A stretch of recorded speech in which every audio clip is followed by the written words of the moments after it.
Alright, for our first match, we have Wario against Mega Man. Looks like we're going to be on Picto Chat. Again, just as a reminder, the preseason has more lenient rule settings.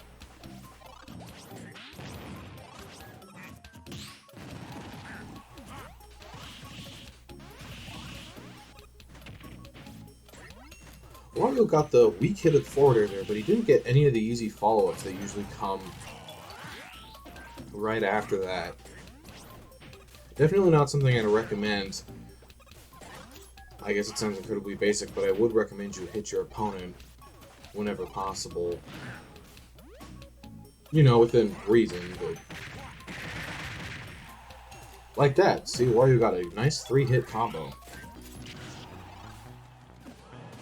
Although he's neglected his bicycle, well, not a bicycle, a motorbike, on the right-hand side of the stage, and it's gone. Well, that kind of cuts off my point. Some dark magic going on there. So usually when you're Wario, you want to ensure that your bicycle disappears. See, like that, by eating it or something. That way, if you ever need it to recover, you can make sure that you always have it. Meanwhile, if it's just in an abandoned corner on a forgotten platform, it's not going to be there when you need it.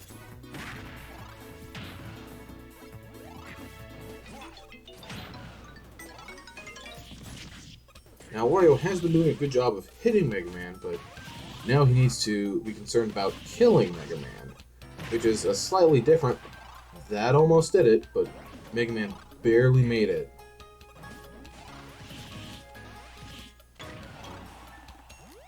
Got Mega Man off stage, and Wario let him return back to the stage. Now he's gotten Mega Man off stage again, and he faked out an edge guard there. So, I know it didn't look like he got much done, but if he was a real person, that would definitely extend some pressure, making it more difficult for the other player to return to the stage.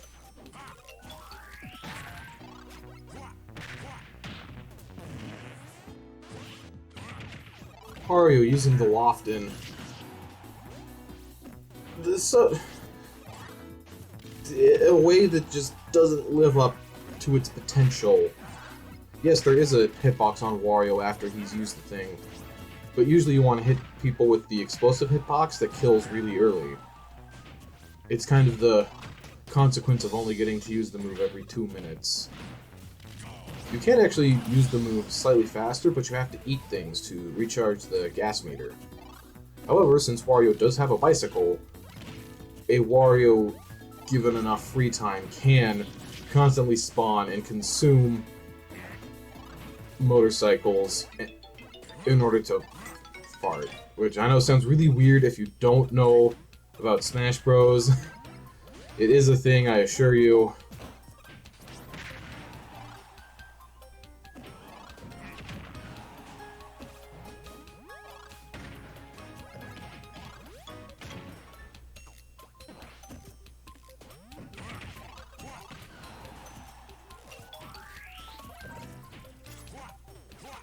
Mega Man has been putting in some work with all these pellets. Sometimes they're called lemons because they're yellow and oval-shaped. Not like officially, but like everyone calls them the lemons. I guess that's what happens when you don't name your thing. Everyone else will name it, and then you don't get to go back on it. Weird trade interaction there. Both players got launched to the right. Mega Man with a taunt, I thought we fixed that. Although, in all fairness, it's only been one taunt this entire game.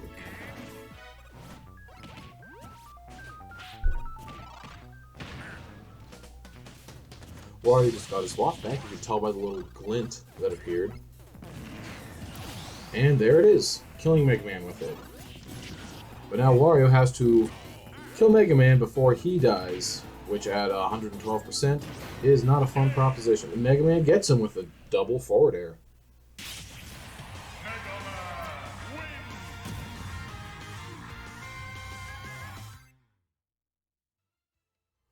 Alright, for our next match, we've got Lucina against Peach. Two princesses, I think? I'm pretty sure Lucina is a princess. I guess it could depend on if the monarchy had been overthrown at any point in her lineage or something.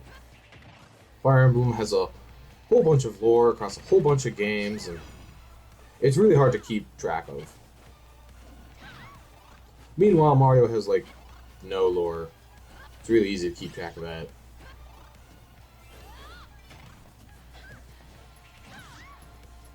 So the Peach amiibo has always, I guess, been given the shorter end of the stick, in that Peach as a character has always done really well with all of the just really long technical combos that Peach players can pull off. However, the amiibo can't usually do them because they're too specific. It's not about hitting an input about the right time. It's more complicated than that. You have things like float cancels in order to make your moves come out faster, and that's just not something you can teach the amiibo. It's a shame too, because normally the amiibo are really good at the high technical feats.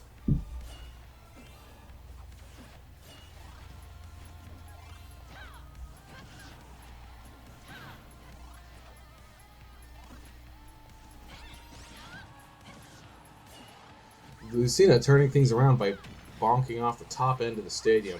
That is one of the quirks of this stage. The little overhead arch thing is not just for decoration, it even has a hitbox. Well, like collision. Like, you can touch it, but it's not going to, like, hurt you. Lucina's not going to be able to make that back, though. Tries to go for an aerial shield breaker. Not something you see that much because, as far as I'm aware, no character can just shield in the air. I mean, I guess maybe Steve on a technicality if he builds a block, but the whole point of the shield breaker being that it breaks shields. It can also be used as a high knockback move if the opponent's at a high percent, but usually when you're using it like that, it's because you just used it to break their shield.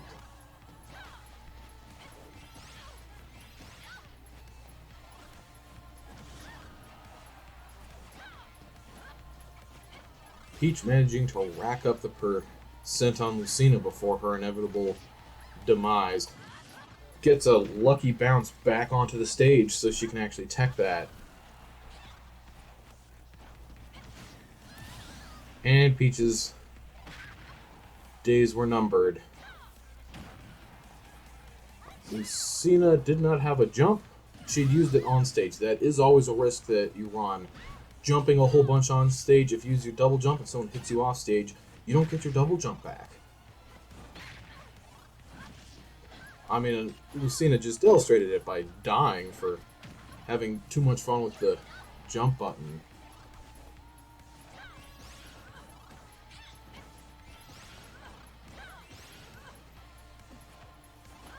Lucina already back up to 90%.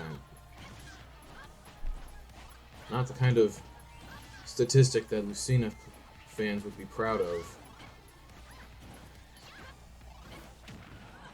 Lucina whiffing like 3 aerials in a row, all just barely. As if she thought she had the tipper hitboxes on them.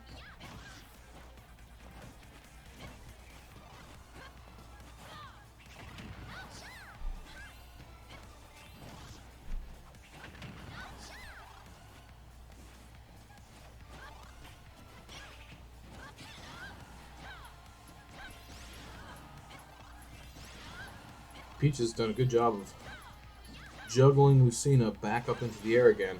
A situation that Lucina really seems to be struggling with. Although the move is hit so much that it's stalled enough that that didn't kill Lucina. Usually the up air is a kill move. Forward air not killing either. Lucina kept her jump this time.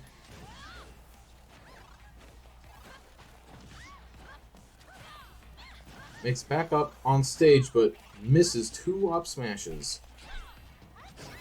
And I think that was a taunt? Air dodging back to the ledge. Luckily for Lucina, Peach did not punish that. And the back throw will kill. Peach is going on to the tournament.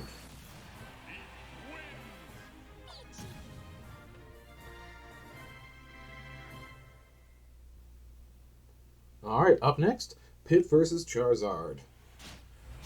Quick recap on all the Pokemon Trainer amiibo. 3, 2, 1, go! There was an attempt made to train them with their specific characters. So this is a Charizard amiibo, so I specifically tried to train the Charizard. However, there's nothing stopping the Pokemon Trainer character from switching between all the different Pokemon. So you'll be seeing a Squirtle and an Ivysaur over the course of this battle. That also does mean that potential entrants into the tournament, that this year at least we have a Squirtle, an Ivysaur, and a Charizard amiibo. And depending on market availability, at some point we're also going to have a Pokemon Trainer amiibo, because they did make a Pokemon Trainer amiibo.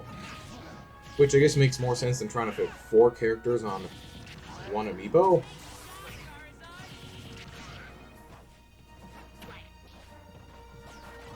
I also do like the balancing method they went with, where you can, if you want, only use a specific Pokemon. However, you're also allowed to switch between them, and just overall the character just has more to do and is more rounded out as a result.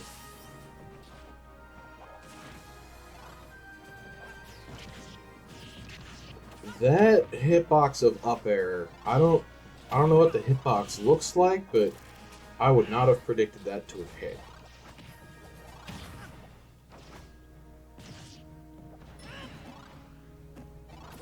Squirtle goes for a ledge trump and then stays on ledge until he gets ledge trumped. Not a good plan, gotta say. Though Pit used the side B off stage, Pit can get away with it, so the move has a lot of end lag, but Pit has a very large recovery. See right there, Pit was even able to recover through the stage.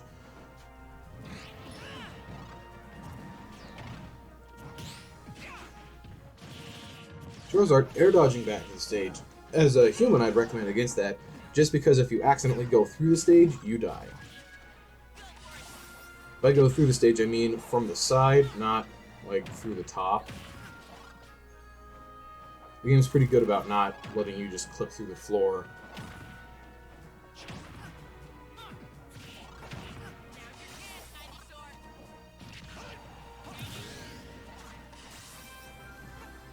Charizard on the final stock, needing to kill Pit quick here,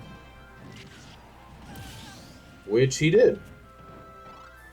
Alright, that brings us to our last stock, and it's essentially tied.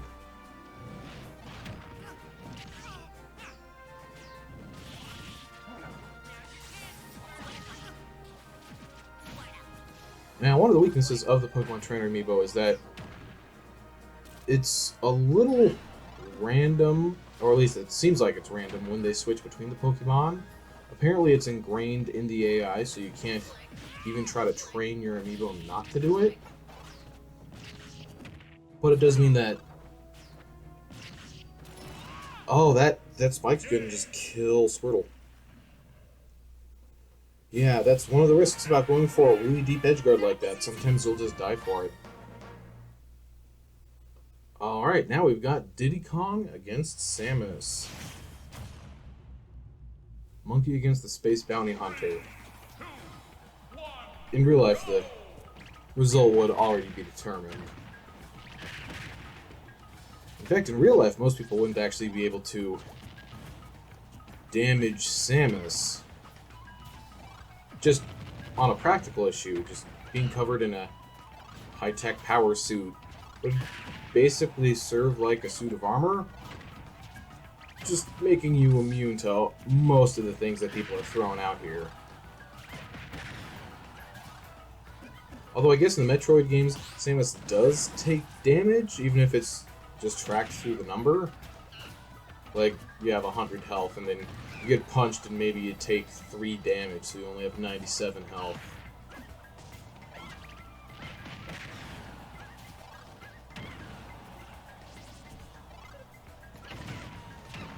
Samus manages to juke out Diddy Kong with the bomb lay. Gets killed shortly thereafter. But, you know, there was an attempt. Diddy Kong with the down throw to back air. That used to be something you'd see, honestly, every single day in Smash 4. Those were, you know, the dark times. Back then, Diddy Kong was one of the best characters in the game, at least for a time. Then they started pumping out the DC and the DLC, and that quickly changed.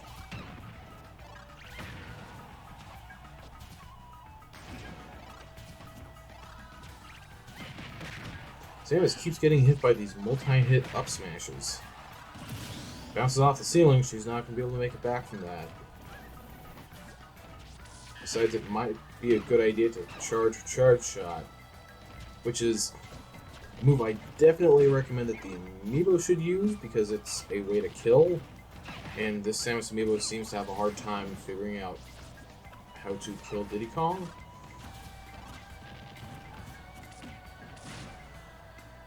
Gets Diddy Kong off stage. Mistimes the down air though. Gets hit by the jetpack.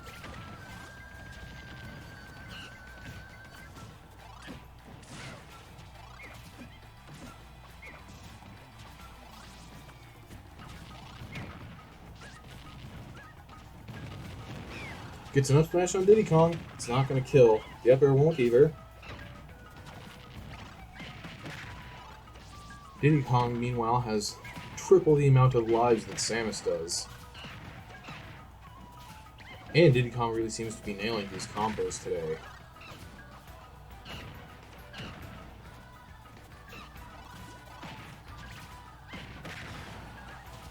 Connecting the first and third hits, I think, of up smash. Usually you need to hit all of the moves, but because Samus was on a platform, the first hit staggered her, but she was still standing, so she didn't get...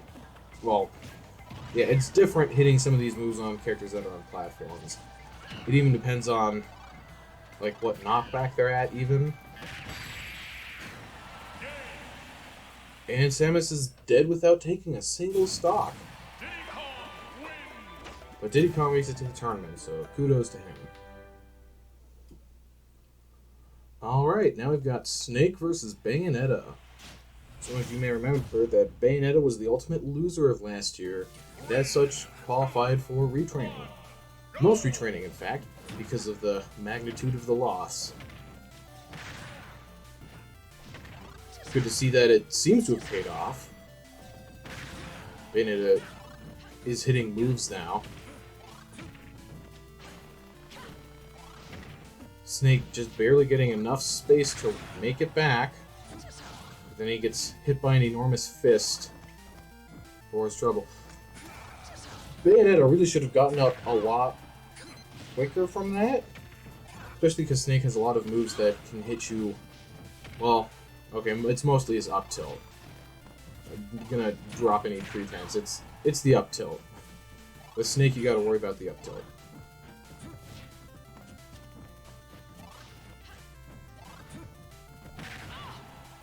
Bayonetta has now lost the immense momentum she garnered in the first part of this match.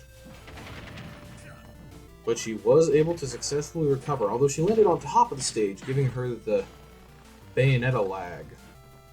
So for those who don't know, Bayonetta can use just so many special moves when she's in the air. Most predominantly her up B and her side B, which can actually be changed to use additional instances of them each. I guess you could try to use down B twice, but that's a lot harder to pull off. Anyways, for every special move that Bayonetta uses while airborne, she gets some extra landing lag when she lands on the stage. But if she grabs a ledge, she doesn't get that lag instead. So that's why you typically want to grab the ledge instead of land on the stage as Bayonetta. At least whenever possible, of course.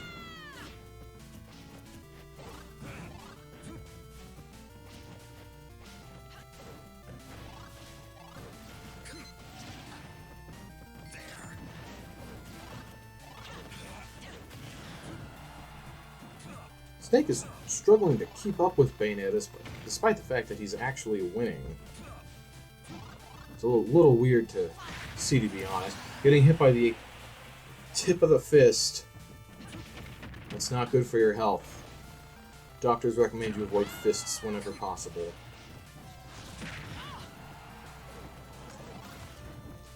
Snake going for a forward smash. It's a very slow move to come out.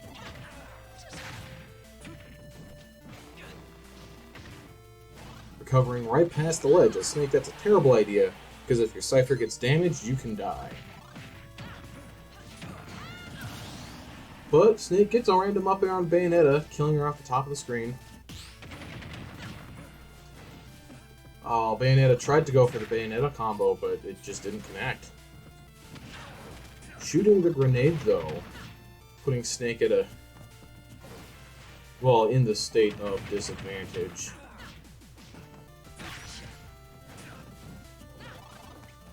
Bayonetta also has the bat within it, that dodge move she did where she turned into a whole bunch of bats. But it's not like Mythra's Foresight, where it gives her just a strict frame advantage for using the dodge. It actually doesn't give the advantage to anybody. It slows down the opponent, but it doesn't give Bayonetta any frame advantage, and Bayonetta actually takes some percentage for having to use the bat within. So overall, it's basically a worse version of Foresight, or more accurately, they made Foresight and decided to make it an incredibly good version of, well, just a strictly better version of Bat Within.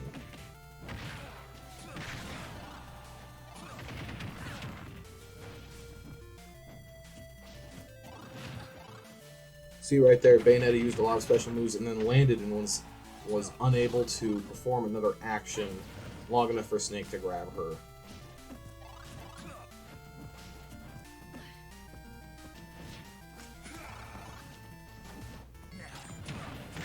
Bayonetta spot up while rolling past the C4. Excellent move. She got punished for it.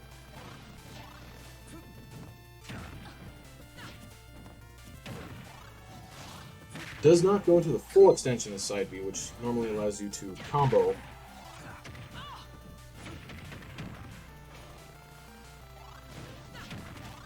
Bayonetta able to make it back to the stage.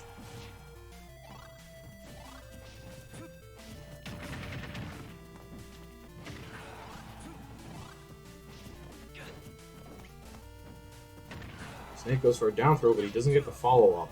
I do remember when training the Snake amiibo that I was able to train him to do down throw into up tilt, but the amiibo didn't seem to grasp it that there's a certain percentage you need to reach in order to hit that threshold, so it kept trying to do it at like 70%, and it just doesn't work.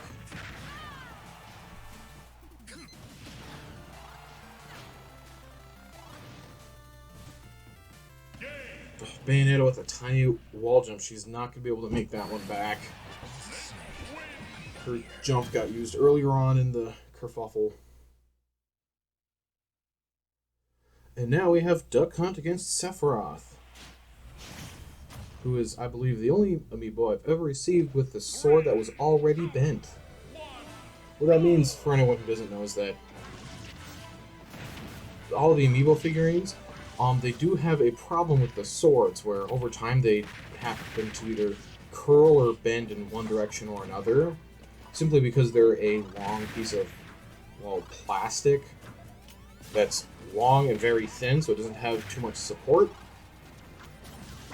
So over time, the swords will bend. There are ways to fix them. Quick kill from Duck Hunt, by the way. There are ways to fix them, but Sephiroth is the only owner of a sword I've seen arrive. The sword is already bent. Part of it is because his amiibo's posture has the sword going through like the weaves of his hair, which means that the sword has to go through a specific point but does not have a support to anchor it there. So if the sword starts out and it's at slightly the wrong angle, the sword has to bend in order to fit through that gap. does bring up a good point, though. I don't actually know what the manufacturing process for all these amiibo is. I imagine it can even be significantly different depending on which amiibo they manufacture. From just examining, it seems that at least a portion of it, at least for some amiibo, is hand done. But that changes on a case-by-case basis. So if I had to guess, something along the lines of attaching Sephiroth's sword and or arm happens near the end of the production, and someone has to manually make sure that the sword goes through the right place, bending it if necessary. Also doesn't help that Sephiroth has the longest sword and the thinnest sword. That second one is maybe debatable, but it's a super long, super thin katana, so there aren't many other contenders.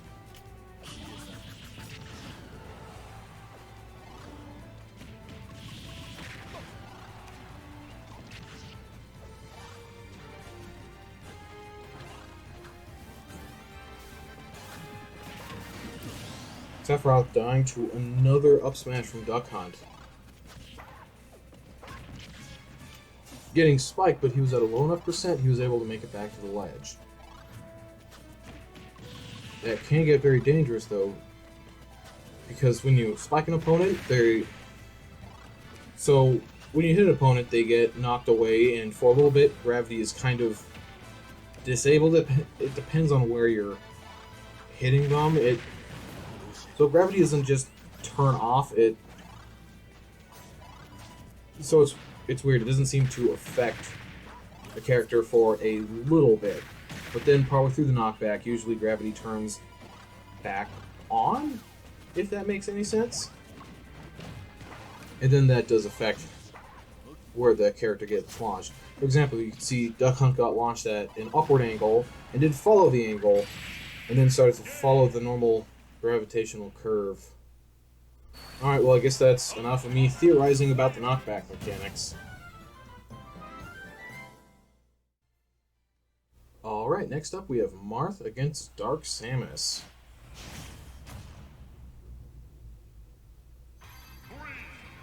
Looks like we're at Wily's Castle. It's going to be a long, flat stage that should be in Dark Samus' favor, being able to throw out projectiles and not have stuff like platforms get in the way. That being said, these amiibo don't seem to spam quite so much as, well, anywhere near as much as normal players do. Which, ultimately, I'm rather fine with. Just so we don't get into any, like, sniper duels, but it does mean that some of these longer-ranged amiibo maybe should stay back and throw a couple more projectiles. That's the kind of thing that I usually try to get whenever I do a retraining. It is difficult, though, because there isn't just a button you can turn on that says camp.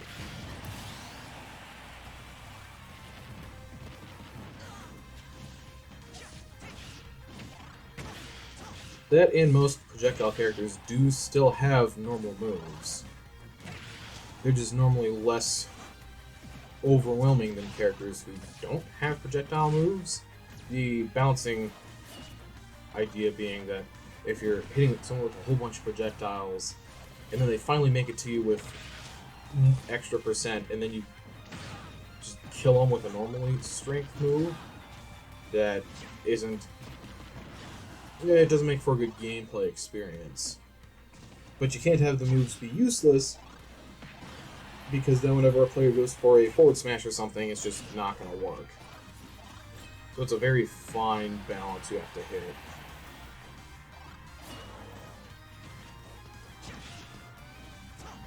And overall, since Smash Ultimate is the most balanced Smash game we've ever received, I think they did a pretty good job for most of those things. Even if the internet connection does make projectiles online a little bit stronger and more spammable.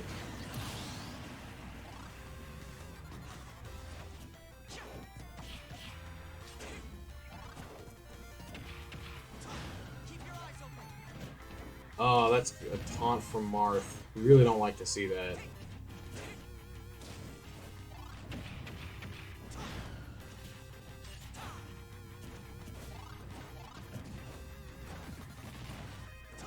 Marth jumping over the up smash. Pretty good move. And he was able to escape the combo. A good day for Marth. Dark Samus just teetering at the ledge, waiting for Marth to get up and hit her.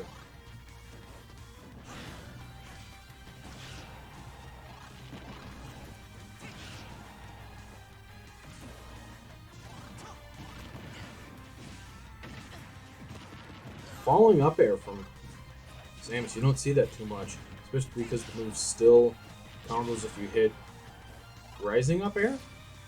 At least it usually follows up into another up air.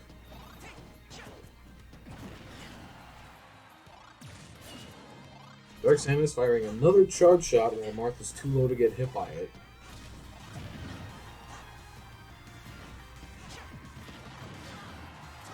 A fully charged smash attack nowhere near the opponent. The amiibo specialty. As a tip for anyone who's trying to train their amiibo at home, you don't normally want to charge up your smash attacks because the amiibo will take that to the extreme. It is actually a... I almost would call it an art to train amiibo because you have to change your normal gameplay in order to facilitate proper learning.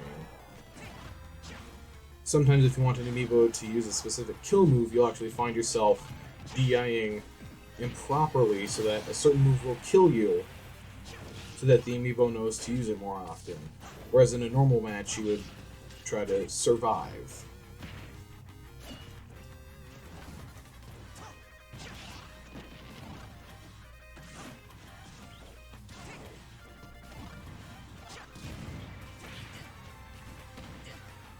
Getting Marth with the down tilt, but the missile comes out too slow to catch Marth as he grabs the ledge.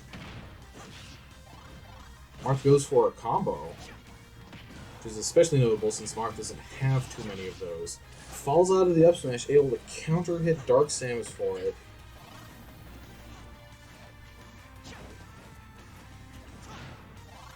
Gets another grab on Dark Samus, but follows it up with a taunt.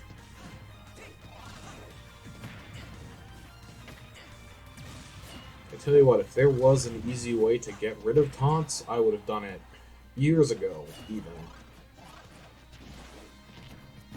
There are a couple of ways. They all carry some sort of risk with them, though. So one of them is you could give your amiibo spirits that have predetermined values that reduce the amounts of taunts an amiibo does, if those spirits even exist. The only problem is that would change the amiibo's training.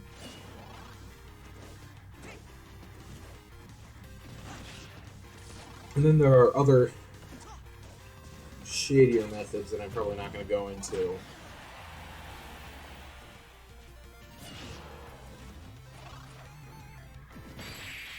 And a forward smash from Dark Samus will seal the deal, overcoming the odds and defeating Marth.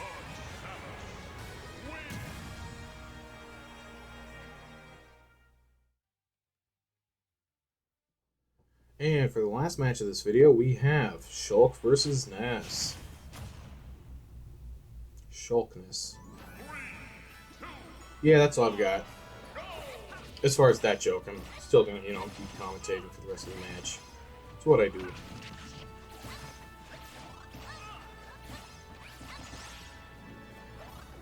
Ness being a character who normally just uses the psychic power coming out of his hands, doesn't have a tremendous amount of range. However, he does have a lot of power, meaning that if he can get past Shulk's Monado, it can be pretty hard for Shulk to escape, especially since, as a character with such long hitboxes, normally his moves are laggier. Shulk especially too, because he has the Monado stance switching. Basically, he can change some of his attributes at will. So you can imagine how broken it would be if all of his attacks were already amazing. Not that his attacks are bad, they're just like less spammable. Ness with a great spike though, barely able to grab the ledge. Magnet Hands coming in clutch once again. Now this is actually a pretty good time for Shulk to go into Smash Monado. Ness is at a high enough percent that the right move could have actually killed him. A move like that, even. And the downside of the Smash Monado, which future me is going to have to fact check this, but I'm pretty sure you take more damage from attacks. Each stance has a... Obviously, it has the statistic of your character with buffs, then it has a disadvantage to go with it to make it so that you're not just constantly trading out buffs. There's actually a risk-reward thing going. And Shulk bounces off the front of the ship. That's going to kill him. Left side of this stage is pretty close to this blast zone.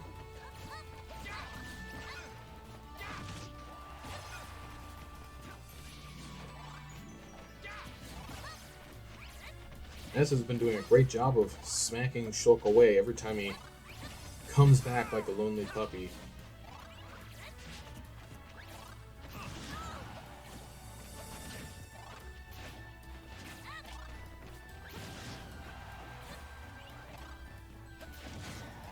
And Shulk manages to get his first kill on Ness on the bow of the ship.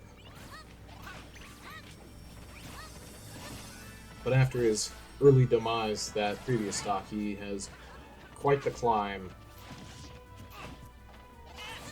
Though against a character like Ness, who has not a bad recovery, but a very exploitable recovery, it's possible Shulk can make something happen.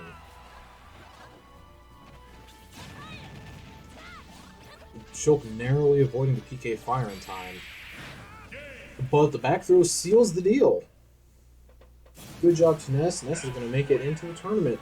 You'll be able to see him in April Anger, which comes out